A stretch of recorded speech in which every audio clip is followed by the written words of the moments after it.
komunitas Wikili, Bapak Ibu, saudara-saudari yang terkasih, selamat malam. Ya, memperkenalkan diri sendiri ya. Nama saya Yosef Cui Li Peng, SVD, asli dari Jungguo Udara, dari Provinsi Hebei, dan sekarang bertugas di Gembala yang Baik, di Gereja Gembala yang Baik. Nah, hari ini ya ada kesempatan untuk sharing dan ya terima kasih atas undangannya. Hari ini kita akan membahas tentang cara membedakan kehendak Allah, baik secara pribadi maupun dalam kelompok. Kehendak Allah bisa berbeda tergantung pada waktu, tempat, dan situasi tertentu. Membedakan kehendak ini terkadang berkaitan erat tentang apa saja sikap yang harus kita ambil terhadap suatu hal atau keputusan yang kita buat di dalam situasi tertentu. Ada dua cara membedakan kehendak Tuhan.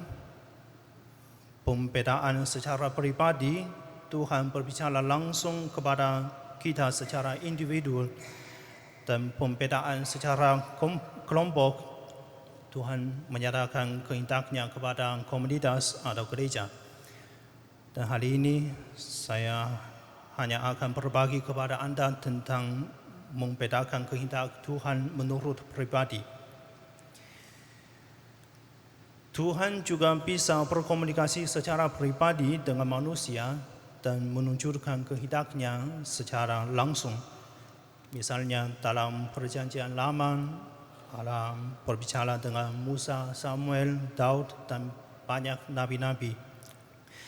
Di dalam Perjanjian Baru, Allah berinteraksi dengan Maria, Yesus, dan para rasul. Dan setelah kebangkitan Yesus, Roh Kudus memimpin gereja perdana dan menunjukkan bahwa Allah dapat menyatakan kehendaknya secara spesifik dalam konteksnya yang jelas. Contohnya ketika Tuhan memanggil Samuel, waktu itu Samuel tidak kenal suara Tuhan. Jadi ketika Tuhan memanggilnya 3 kali, dia pergi ke Eli. Pada akhirnya Eli menyadari bahwa itulah suara Tuhan. Jadi dia mengajarkan Samuel untuk menjawab, "Berbicaralah Tuhan, hamba-Mu mendengar." Jika dilihat dari sudut pandang wahyu, ada dua cara Tuhan berbicara dengan manusia. Wahyu secara publik, Tuhan berbicara kepada semua orang melalui kitab suci, tetapi juga menetapkan otoritas pengajaran di dalam gereja kita untuk memberikan penafsiran yang benar tentang harta kekayaan iman. Wahyu secara pribadi, Tuhan berbicara secara khusus kepada seseorang dalam kehidupan sehari-hari melalui doa, pengalaman, atau lingkungan sekitar. Wahyu pribadi adalah ketika Tuhan memberi bimbingan melalui orang lain, peristiwa hidup atau pengalaman doa pribadi. Tetapi kehendak Tuhan tidak selalu bisa dijelaskan dengan akal budi manusia. Itu contohnya Maria, ketika malaikat Gabriel memberi kabar bahwa ia akan mengandung sebagai perawan. Secara manusia itu mustahil, tetapi untuk Tuhan semuanya bisa terjadi karena kehendak Tuhan jauh melampaui akal budi manusia. Jadi bagaimana membedakan kehendak Tuhan? Kita tidak dapat menggunakan prinsip coba-coba di dalam doa agar dapat membedakan jenis kehendak Tuhan seperti apa yang ingin disampaikan. Kita perlu latihan, pengalaman, dan bimbingan Roh Kudus, belajar dari kesalahan, bertobat, dan semakin dekat dengan Tuhan akan membantu kita memahami kehendak-Nya dalam hidup kita. Next. Dalam hal apa kita dapat melakukan pembedaan kehendak Allah? Sebelum membahas topik ini, mungkin kita perlu menjelaskan terlebih dahulu dalam kriteria apa saja di mana kita tidak boleh melakukan pembedaan kehendak Allah. Tidak banyak, ada cuma 2. Yang pertama, dalam hal dosa. Jika sesuatu sudah jelas dosa, kita tidak perlu bertanya kepada Tuhan apakah itu kehendak Allah atau tidak. Misalnya, bisakah saya mencuri atau bisakah saya membunuh seseorang? Allah tidak pernah menginginkan manusia berdosa. Jadi, kalau ada situasi yang bisa membawa kita ke dalam dosa, dan kita harus langsung menjauhinya tanpa perlu melakukan pembedaan. Yang kedua, jika Allah sudah menyatakan kehendak-Nya dengan jelas, dan jika Allah sudah secara pasti menyatakan kehendak-Nya, dan kita tidak perlu lagi ragu atau bertanya. Itu contohnya, saya sudah jadi Romo. Nah, sekarang saya mau menikah, apa ini kehendak Tuhan? Dan tentu saja tidak. Kehendak Tuhan sudah sangat jelas, yaitu saya harus menjadi Romo terus dan tidak perlu melakukan pembedaan. Next. Hal-hal yang perlu dihidupi dalam pembedaan kehendak Allah ada 3 kategori. Yang pertama, sikap yang harus diambil. Dalam hidup sehari-hari, kita sering menghadapi situasi di mana kita harus memutuskan apakah harus mendukung, menolak, atau bersikap netral terhadap sesuatu peristiwa. Dalam hal ini, kita perlu berdoa untuk membedakan kehendak Allah. Yang kedua, mana yang harus diprioritaskan. Ada banyak hal baik yang bisa kita lakukan dalam hidup, tetapi karena waktu dan tenaga kita terbatas, kita tidak bisa melakukan semuanya. Oleh karena itu, kita perlu membedakan mana yang harus diutamakan dan mana yang bisa ditunda atau tidak terlalu wajib dilakukan. Dan misalnya sesuatu yang mungkin terjadi setiap hari di dalam hidup kita setelah bangun tidur, apakah kita baca HP terlebih dahulu atau berdoa terlebih dahulu. Yang ketiga, metode yang harus dipilih. Untuk menyelesaikan sesuatu tugas atau masalah, seringkali ada banyak cara yang bisa kita gunakan, tetapi tidak semua cara sesuai dengan kehendak Allah. Misalnya, cara yang paling cepat dan efektif mungkin memerlukan biaya besar dan bertentangan dengan semangat kesederhanaan atau keadilan sosial. Oleh karena itu, kita perlu berdoa dan memilih metode yang benar di mata Tuhan. Apakah kita harus selalu mencari kehendak Tuhan dalam setiap hal kecil atau hanya dalam situasi penting? Jawabannya tergantung pada bimbingan Roh Kudus. Ada orang yang hanya perlu membedakan kehendak Allah dalam keputusan besar saja, tetapi ada juga dalam hal-hal kecil. Yang penting adalah kita selalu peka terhadap suara Tuhan dan mau mengikuti bimbingannya dalam hidup kita. Next. Pokok 3 itu 3 momen berbeda yang terjadi dalam pembedaan kehendak Allah secara rohani. Dalam perjalanan rohani ada 3 cara berbeda bagaimana Allah mewujudkan kehendaknya kepada manusia. Cara ini bukan manusia yang menentukan, tetapi Tuhan sendiri yang memilih bagaimana Dia ingin menyatakan kehendaknya. Next. Momen yang pertama, Allah bertindak lebih dulu.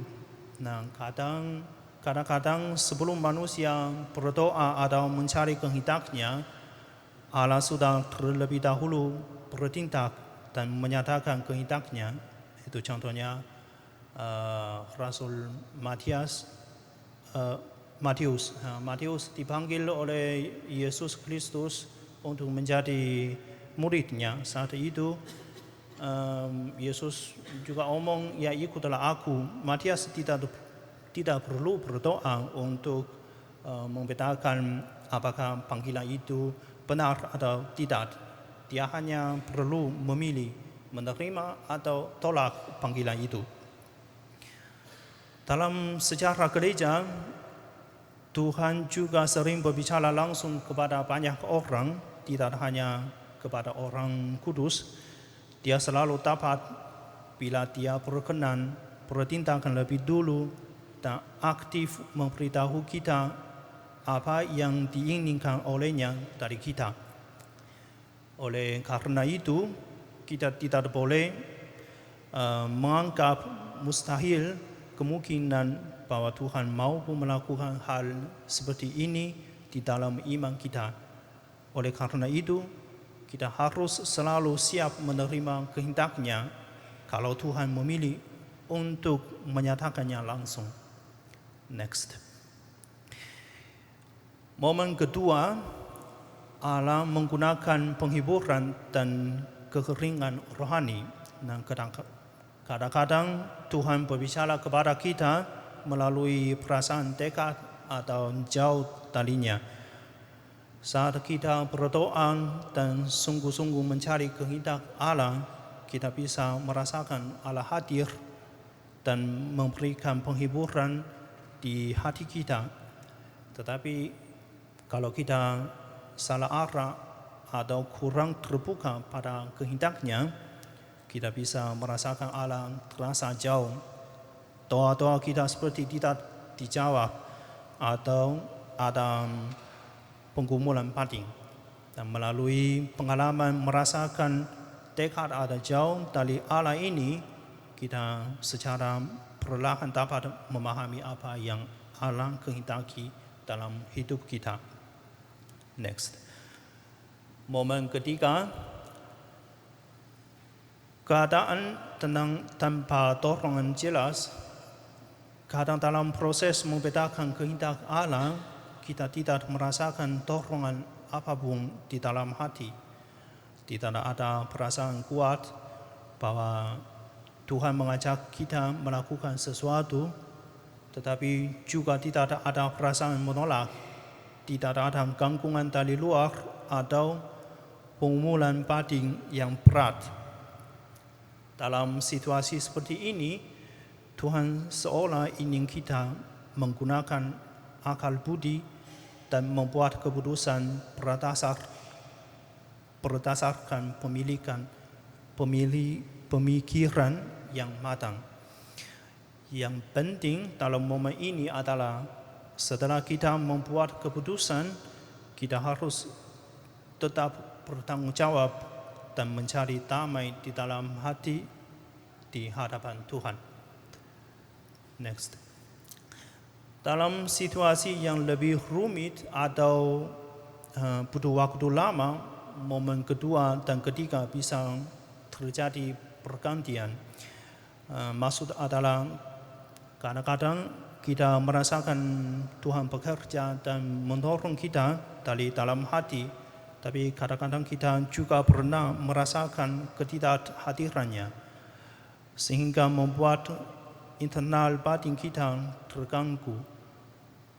Kalau problem yang muncul ada kaitannya erat atau sampai mengganggu pribadi kita, maka dalam situasi seperti ini, solusi yang terbaik adalah dengan menerima bantuan orang lain yang memiliki pengalaman cukup untuk bisa memahami kehendak Allah dan membantu kita menafsirkan apa yang menjadi keinginan Allah. Contohnya panggilan saya ketika aku memberikan orang tua saya dan pacar saya mau menjadi Romo. Mama saya senang sekali, tetapi papa saya tidak omong sesuatu. Pacar saya pasti tidak setuju. Karena kami sudah bersama selama 5 tahun. Karena setiap kali saya duduk di gereja, saya merasa tidak nyaman, tidak damai. Jadi saya bingung, itu mungkin itulah kehendak Tuhan sudah jadi Romo. Jadi saya berbicara dengan pacar saya mau coba bergabung dengan SVD. Kalau cara hidup ini cocok, saya lanjut, dan kalau tidak cocok, dan saya keluar dan menikah dengan kamu. Akhirnya dia setuju. Tapi ketika saya bergabung dengan SVD, masuk SVD di Beijing, bukan 1 tahun, itu sampai sekarang. Itu susah. Saya kadang-kadang juga saat di Biarawa, juga di seminari tinggi, juga di Jerman, saya merasa kasihan kepada papa atau kepada pacar saya. Itu sudah lama, tetapi sekarang saya jalan lain. Tetapi kalau itu kehendak Tuhan dan kita tidak bisa menolak, dulu saya juga bingung. Jadi saya minta tolongan dari bos saya, itu seorang Romo, magister spiritual kami. Jadi dia omong, kalau kamu tidak tahu mau menikah atau mau jadi Romo, lebih baik kamu buat suatu daftar dan menulis berapa banyak alasan yang kamu miliki untuk mau menikah, dan juga berapa banyak alasan yang kamu punya untuk menjadi Romo. Lalu membandingkan alasan-alasan itu, akhirnya melakukan keputusan. Nah, kalau kita juga bingung, tidak tahu jalan kemana, dan lebih baik juga minta tolongan kepada Romo atau sister atau uskup. Itunya kalau Tuhan tidak menjawab, biasanya dia diam selalu. Next. Pokok keempat, proses dasar pembedaan kehendak Allah secara rohani. Untuk bisa membedakan kehendak Allah, kita harus mempersiapkan diri dengan baik. Ada 2 persiapan yang perlu dilakukan. Yang pertama, persiapan dalam doa. Dan hal pertama dan juga paling penting adalah berdoa, karena pembedaan kehendak Tuhan adalah proses doa. Kita perlu datang kepada Tuhan dengan hati yang terbuka. Dalam doa kita meminta bimbingan Roh Kudus agar kita bisa memahami kehendak Allah dalam hidup kita. Selain itu, kita juga harus merenungkan kehidupan Yesus. Dan Yesus selalu taat kepada kehendak Bapanya, bahkan sampai nanti di kayu salib. Dengan merenungkan ini, kita belajar untuk mengikuti kehendak Allah meskipun terkadang tidak mudah. Kita membutuhkan bimbingan Roh Kudus sehingga kita dapat memahami kehendak Tuhan di dalam berbagai situasi dan kondisi yang berubah-ubah. Juga bisa menggunakan berbagai cara doa seperti doa pribadi, meditasi, dan doa rosario, dan membaca kitab suci dan atau mengikuti refleksi. Yang kedua, persiapan dalam menghadapi masalah. Setelah berdoa, kita harus siap untuk menghadapi masalah yang akan kita bedakan. Kita harus bertanya pada diri sendiri, apa sebenarnya yang mau saya bedakan, apa yang sudah saya ketahui, dan apa yang belum. Dengan demikian, kita bisa lebih fokus dalam proses pembedaan.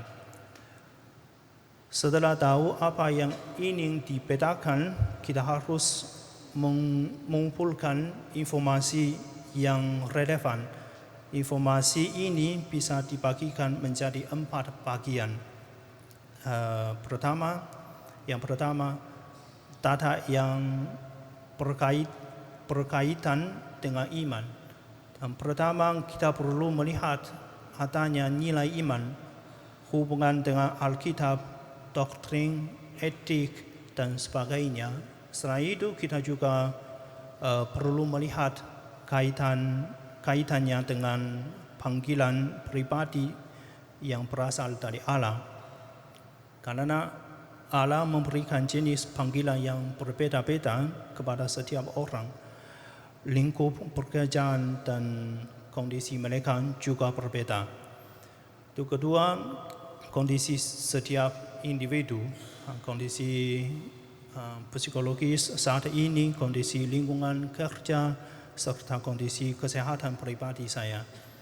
Ketika objek yang menjadi pembedaan, orang, keadaan, dan situasi nyata yang mempengaruhi serta permintaan dari orang lain dalam menanggapi personal ini.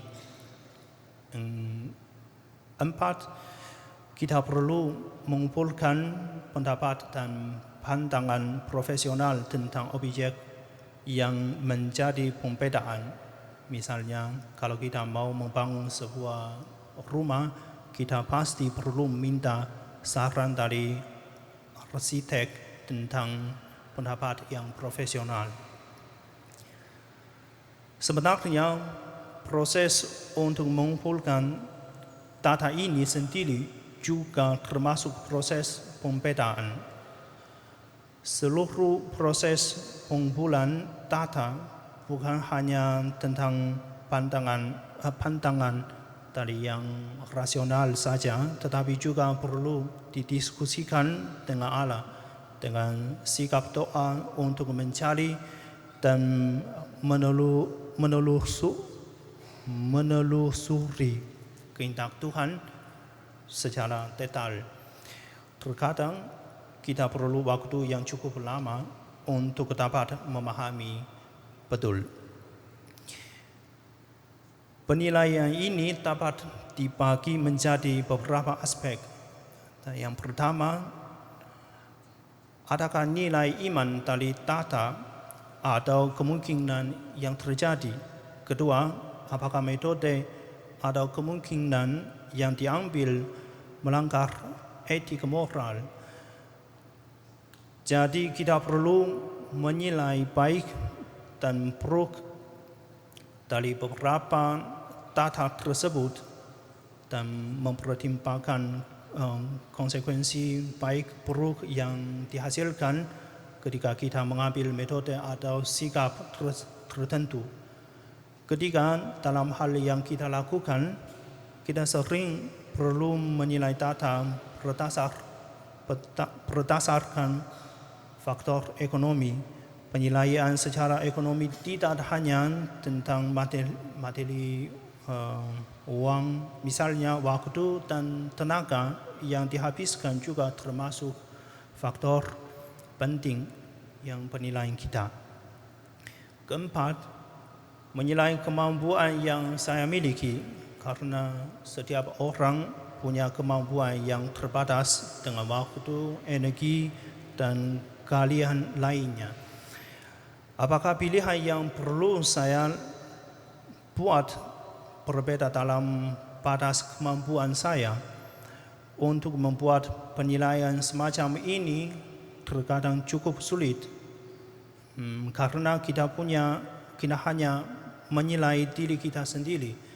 Itu seperti ada pepatah Jungko yang mengatakan, orang yang melihat dari luar lebih jelas, orang yang ada di dalam menjadi bingung. Dan jadi dalam hal ini kita sangat perlu memohon petunjuk kepada Allah.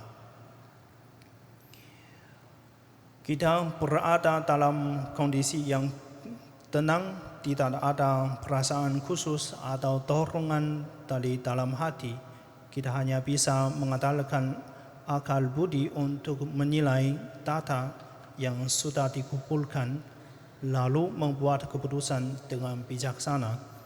Tetapi setelah kita membuat keputusan, kita harus mempersembahkannya kepada Tuhan dalam doa. Ketika keputusan yang saya buat sesuai dengan kehendak Allah, maka kita akan merasakan kedamaian ini. Yesus pernah berkata, damai sejahtera ku tinggalkan bagimu, damai sejahtera ku berikan kepadamu, bukan seperti yang diberikan oleh dunia. Tetapi kita juga harus berhati-hati karena tidak semua rasa damai berasal dari Tuhan. Dan terkadang ada kedamaian yang palsu. Misalnya kita merasa damai karena sudah mengambil keputusan, tetapi sebenarnya kita hanya mau menghindari masalah. Kita memilih jalan yang lebih mudah, padahal kehendak Allah bisa saja menuntut penghormatan dan perjuangan. Yesus berkata, setiap orang yang mau mengikuti aku, ia harus menangkal dirinya, memikul salibnya, dan mengikuti aku. Jadi dalam membedakan kehendak Tuhan, kita harus memohon terang iman agar tidak salah dalam mengambil. Agar Bapak Ibu saudara-saudari bisa mungkin dapat lebih memahami seluruh proses dan langkah pembedaan kehendak Allah. Dan saya akan memberikan satu contoh sederhana ya. Contohnya ketika kita mau pergi dari Taipei ke Kaohsiung atau dari Surabaya ke Jakarta, transportasi apa yang harus kita pilih dan gunakan? Yang pertama, data tentang iman, misalnya masalah kemiskinan rohani, masalah teladan atau panutan, serta faktor penting tidaknya hal ini. Yang kedua, tentang kondisi saya sendiri, misalnya memikirkan kondisi kesehatan diri saya, serta ada hal-hal yang mungkin perlu saya kerjakan sebelum dan setelah menempuh perjalanan ke Kaohsiung, ke Jakarta, dan termasuk waktu dan energi yang saya butuhkan saat itu. Terkadang saya biasanya pergi dan pulang pada hari dan jam yang sama, akan tetapi pada hari tertentu ada hal-hal penting lainnya yang harus dilakukan. Maka hal-hal penting ini membatasi pilihan saya. Ketika situasi eksternal, apakah perjalanan saya melibatkan orang lain serta harus menyesuaikan waktu dengan orang lain? Bagaimana kondisi mental dan kesehatan orang lain yang ikut pergi bersama dengan kita?